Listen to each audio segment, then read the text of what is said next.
Saya Musdalifatul Alwiyah dengan Standbook 1916-11-11 dari Universitas 15 November Kolaka, Fakultas Keguruan dan Ilmu Pendidikan dengan program studi Pendidikan Kimia. Dalam video kali ini, saya akan menjelaskan mengenai aliran pendidikan. Poin pertama yang akan saya jelaskan yaitu sejarah dan 4 aliran klasik dalam pendidikan. Sejarah aliran pendidikan. Perkembangan zaman di dunia pendidikan yang terus berubah secara signifikan sehingga banyak merubah pola pikir pendidikan dan juga peserta didik. Dari pola pikir yang awam dan kaku menjadi lebih modern dan kritis. Hal tersebut sangat berpengaruh dalam kemajuan pendidikan di Indonesia. Pendidikan merupakan hal yang paling penting untuk menuju kehidupan yang lebih baik, dan masalah sukses tidaknya pendidikan tidak lepas dari faktor pembawaan dan lingkungan. Teori pendidikan klasik berlandaskan pada filsafat klasik yang memandang bahwa pendidikan berfungsi sebagai upaya memelihara, mengawetkan, dan meneruskan warisan budaya. Perbedaan pandangan tentang faktor dominan dalam perkembangan manusia tersebut menjadi dasar perbedaan pandangan tentang peran pendidikan terhadap manusia, mulai dari yang paling pesimis sampai yang paling optimis. Aliran-aliran itu pada umumnya mengemukakan satu faktor dominan tertentu saja, dan dengan demikian, satu aliran dalam pendidikan akan mengajukan gagasan untuk mengoptimalkan faktor tersebut untuk mengembangkan manusia. Dan mengenai 4 aliran dalam pendidikan. Yang pertama, aliran nativisme. Nativisme berasal dari kata nativus yang berarti kelahiran. Para penganut aliran nativisme berpandangan bahwa bayi itu lahir sudah dengan pembawaan baik dan pembawaan buruk. Oleh karena itu, hasil akhir pendidikan ditentukan oleh pembawaan yang sudah dibawa sejak lahir. Berdasarkan pandangan ini, maka keberhasilan pendidikan ditentukan oleh anak didik itu sendiri. Yang kedua, yaitu aliran naturalisme. Naturalisme merupakan teori yang menerima natur atau alam sebagai keseluruhan realitas. Istilah natur telah dipakai dalam filsafat dengan bermacam-macam arti, mulai dari dunia fisik yang dapat dilihat oleh manusia sampai kepada sistem total dari fenomena ruang dan waktu.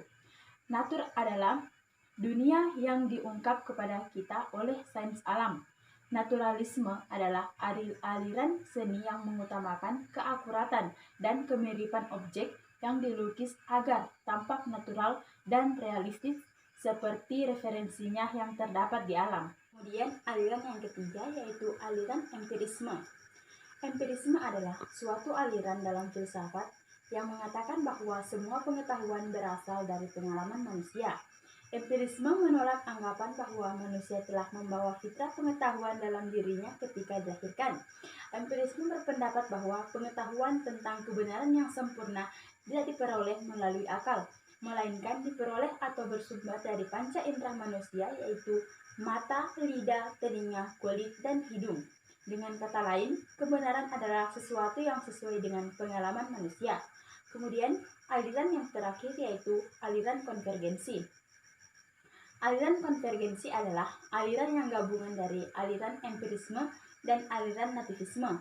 Pada aliran ini menggabungkan arti penting pembawaan atau hereditas dengan lingkungan sebagai faktor-faktor yang mempengaruhi dalam perkembangan manusia. Penganut aliran ini berpendapat bahwa dalam proses perkembangan anak, baik faktor pembawaan maupun faktor lingkungan sama-sama mempunyai peranan penting. Kemudian poin yang kedua yaitu faktor perkembangan manusia dalam teori nativisme. Dalam hal ini terdapat 3 faktor. Faktor pertama yaitu faktor genetik. Faktor genetik yang diwariskan dari kombinasi kedua orang tuanya, sehingga ketika anak dilahirkan, mereka akan memiliki bakat dari ayah dan ibunya. Kemudian faktor kedua yaitu faktor kemampuan anak. Faktor kemampuan anak bersumber dari kemampuan anak tersebut mengalami minat dan bakat yang dimilikinya. Kemudian faktor yang terakhir yaitu faktor pertumbuhan anak. Faktor pertumbuhan anak mengacu pada dorongan terhadap anak untuk mengetahui apa yang menjadi minat bakatnya dalam setiap fase tumbuh kembangnya. Selanjutnya poin ketiga yaitu tujuan dan prinsip masing-masing teori. Yang pertama tujuan. Tujuan aliran nativisme ialah untuk memunculkan bakat, mewujudkan diri yang berkompetensi, mendorong dalam menentukan pilihan, mendorong untuk mengembangkan potensi. Tujuan aliran naturalisme ialah meningkatkan anak didik, mengamankan kebutuhan hidup, memelihara hubungan sosial dan politik, serta menikmati waktu luang. Kemudian tujuan aliran empirisme ialah aliran yang menjadikan pengalaman sebagai sumber pengetahuan. Kemudian tujuan aliran konvergensi yaitu agar anak-anak yang baru mengenal dunia luar jadi cepat mengenal lingkungan sekitarnya. Yang kedua, prinsip. Prinsip nativisme ialah jika setiap manusia memiliki bakat yang baik sejak lahir, akan tumbuh menjadi pribadi yang baik. Prinsip naturalisme ialah pendidikan harus menyesuaikan diri dengan alam. Proses pendidikan harus menyenangkan bagi anak didik. Pendidikan harus berdasarkan spontanitas dan aktivitas anak. Memperbanyak ilmu pengetahuan, pendidikan dimaksud untuk membantu perkembangan fisik sekaligus otak. Prinsip empirisme ialah segala pengetahuan datang dari pengalaman dan tidak lebih dari itu. Prinsip konvergensi bahwa perkembangan anak itu tidak hanya ditentukan oleh pembawaannya saja, tetapi juga ditentukan oleh lingkungan sekitar. Selanjutnya poin yang keempat, yaitu dua aliran pokok pendidikan di Indonesia. Yang pertama, perguruan kebangsaan taman siswa. Perguruan kebangsaan taman siswa ini didirikan oleh Ki Hajar Dewantara pada tanggal 3 Juli 1932 di Yogyakarta, yakni dalam bentuk yayasan. Perguruan taman siswa ini memiliki 7 asas, diantaranya yang pertama, bahwa setiap orang berhak mengatur dirinya sendiri. Yang kedua, bahwa pengajaran harus memberi pengetahuan yang berfaedah, yang dalam arti lahir dan batin, dan dapat memerdekakan diri. Yang ketiga, bahwa pengajaran harus berdasarkan pada kebudayaan dan kebangsaan sendiri. Yang keempat, bahwa pengajaran harus tersebar luas sampai dapat menjangkau ke seluruh rakyat. Yang kelima, bahwa untuk mengajar kemerdekaan hidup sepenuhnya diusahakan dengan kekuatan sendiri dan menolak bantuan apapun yang mengikat. Yang keenam, bahwa sebagai konsekuensi hidup dengan kekuatan sendiri, maka mutlak harus membelanjai sendiri segala usaha yang dilakukan. Yang ketujuh, bahwa dalam mendidik anak-anak perlu adanya keikhlasan lahir dan batin untuk mengorbankan segala kepentingan pribadi dan demi keselamatan dan kebahagiaan anak-anak. Yang kedua, ruang pendidikan INS atau Indonesia Netherlands School, Kayu Tanam. Aliran ini didirikan oleh Muhammad Syafi'i pada tanggal 31 Oktober 1926 di Kayu Tanam, Sumatera Barat.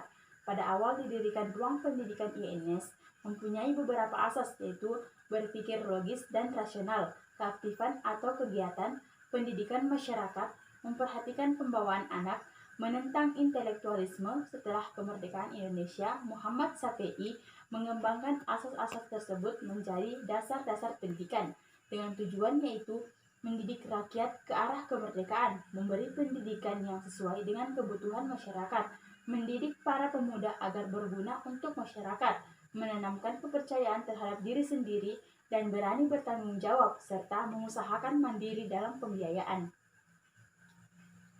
Kemudian poin yang kelima atau poin yang terakhir, yaitu pengaruh aliran pendidikan terhadap pemikiran dan praktek pendidikan di Indonesia.